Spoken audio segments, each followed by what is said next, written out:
Hi hello friends, welcome back to BJ kitchen heaven. ಎಲ್ಲರೂ ಹೇಗಿದ್ದೀರಾ? ಎಲ್ಲರೂ ಚೆನ್ನಾಗಿದ್ದೀರಾ ಅಂತ ಅಂದ್ಕೊಂಡಿದ್ದೀನಿ. ಸೊ ಇವತ್ತು ನಾನು ವೆಜಿಟೇಬಲ್ ಕುರ್ಮಾ ಮಾಡ್ತಾಯಿದ್ದೀನಿ. ಸೊ ಬನ್ನಿ ನೋಡೋಣ ಹೇಗೆ ಮಾಡೋದು ಅಂತ. ಸ್ಟವ್ ಮೇಲೆ ಒಂದು ಪ್ಯಾನ್ ಇಟ್ಟಿದ್ದೀನಿ. ಅದು ಬಿಸಿ ಆದಮೇಲೆ ಒಂದು 4-5 ಸ್ಪೂನ್ ಎಣ್ಣೆ, 1 ಸ್ಪೂನ್ ತುಪ್ಪ ಹಾಕ್ಕೊತೀನಿ.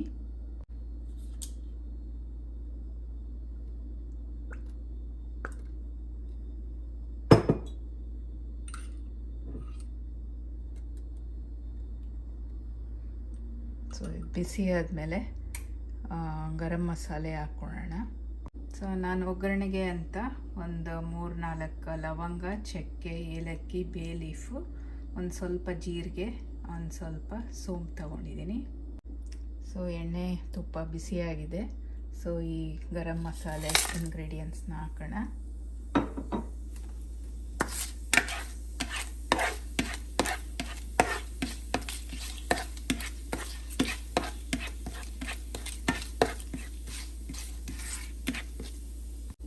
ಸೊ ಈಗ ಸಣ್ಣದಾಗಿ ಕಟ್ ಮಾಡಿರೋ ಒಂದು ದೊಡ್ಡ ಈರುಳ್ಳಿ ಹಾಕ್ತಾ ಇದ್ದೀನಿ.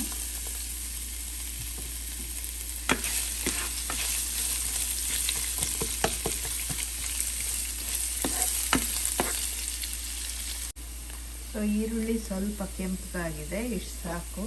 ಸೊ ಈಗ ಶುಂಠಿ ಬೆಳ್ಳುಳ್ಳಿ ಪೇಸ್ಟ್ ಹಾಕ್ತಾ ಇದ್ದೀನಿ, ಒಂದು 2 ಸ್ಪೂನು.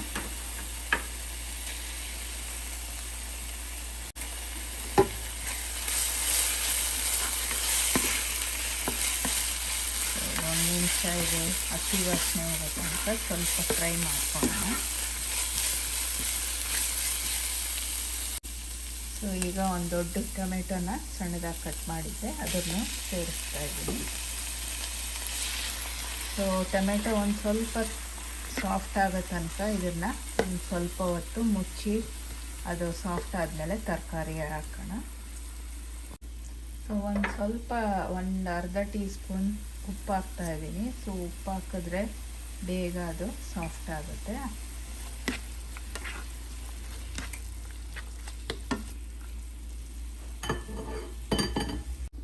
ಸೊ 2 ನಿಮಿಷ ಆಗಿದೆ. ಈಗ ತರಕಾರಿಗಳನ್ನ ಇದಕ್ಕೆ ಸೇರಿಸೋಣ.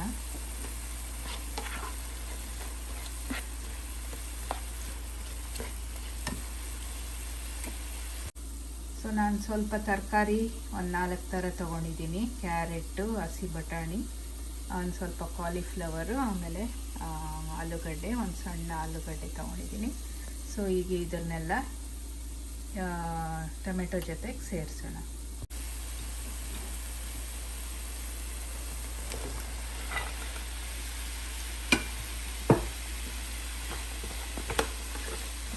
ಚೆನ್ನಾಗಿ ಮಿಕ್ಸ್ ಮಾಡೋಣ.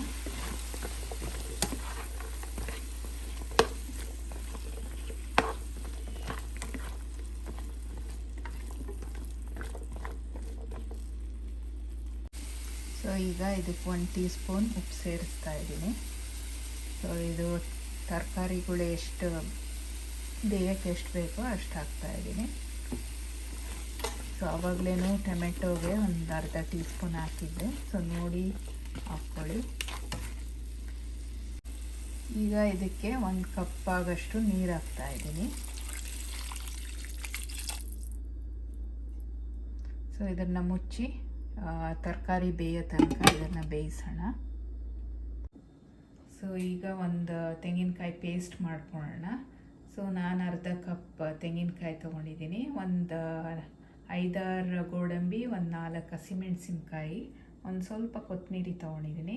ಸೊ ಇದಿಷ್ಟು ಗ್ರೈಂಡ್ ಮಾಡ್ಕೊಳ್ಳೋಣ. ಸೊ ನೋಡಿ ಈ ಥರ ರುಬ್ಬಿಟ್ಕೊಂಡಿದ್ದೀನಿ. ತರಕಾರಿ ಬೆಂದಮೇಲೆ ಇದನ್ನು ಸೇರಿಸೋಣ.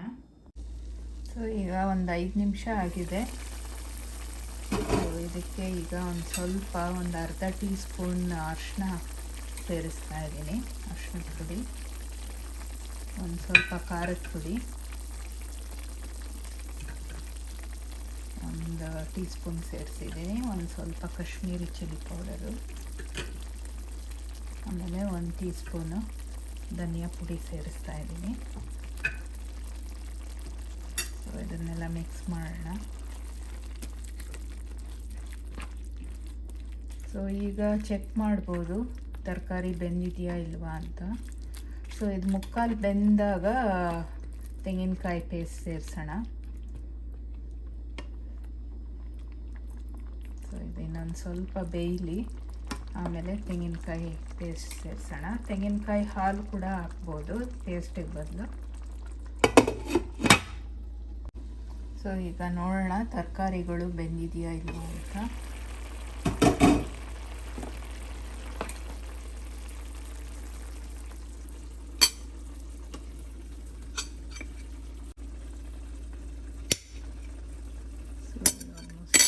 ಬೆಂದಿದೆ. ಸೊ ಈಗ ತೆಂಗಿನಕಾಯಿ ಪೇಸ್ಟ್ ಹಾಕೋಣ. ಸೊ ಈ ತೆಂಗಿನಕಾಯಿ ರುಬ್ಕೊಂಡ್ವಲ್ಲ ಇದನ್ನು ಹಾಕ್ತಾ ಇದ್ದೀನಿ. ಸೊ ಮುಕ್ಕಾಲು ಎಲ್ಲ ತರಕಾರಿಗಳು ಮುಕ್ಕಾಲು ಬೆಂದಾಗ ತೆಂಗಿನಕಾಯಿ ಹಾಕಿದ್ರೆ ಕರೆಕ್ಟಾಗಿ ಇದೊಂದು ಸ್ವಲ್ಪ ಹೊತ್ತು ಕುದಿಸ್ತೀವಲ್ಲ, ಒಂದು 2-3 ನಿಮಿಷ. ಸೊ ಆಗ ತರಕಾರಿಗಳೆಲ್ಲ ಪರ್ಫೆಕ್ಟಾಗಿ ಕುಕ್ ಆಗುತ್ತೆ. ಸೊ ಈ ಟೈಮಲ್ಲಿ ಉಪ್ಪೆಲ್ಲ ಚೆಕ್ ಮಾಡ್ಕೊಬೋದು, ಉಪ್ಪು ಖಾರ. ಸೊ ಸಾಲಿಲ್ಲ ಅಂದರೆ ಸೇರಿಸ್ಕೊಬೋದು. ಸೊ ಈಗ ಇದನ್ನು ಒಂದು 2-3 ನಿಮಿಷ ಕುದಿಸ್ಕೊಳ್ಳೋಣ. ಸೊ ಆಗ ಎಲ್ಲ ಹಸಿ ವಾಸನೆ ತೆಂಗಿನಕಾಯ್ದೆಲ್ಲ ಕಂಪ್ಲೀಟಾಗಿ ಹೋಗಿ ಅದು ಪರ್ಫೆಕ್ಟಾಗಿ ಕುಕ್ ಆಗುತ್ತೆ. ಸೊ ಈಗ ಒಂದು 4 ನಿಮಿಷ ಆಗಿದೆ. ಸೊ ಎಲ್ಲ ತರಕಾರಿಗಳು ಚೆನ್ನಾಗಿ ಬೆಂದಿರುತ್ತೆ. ಸೊ ಈಗ ಸ್ಟವ್ ಆಫ್ ಮಾಡಿಬಿಡೋಣ.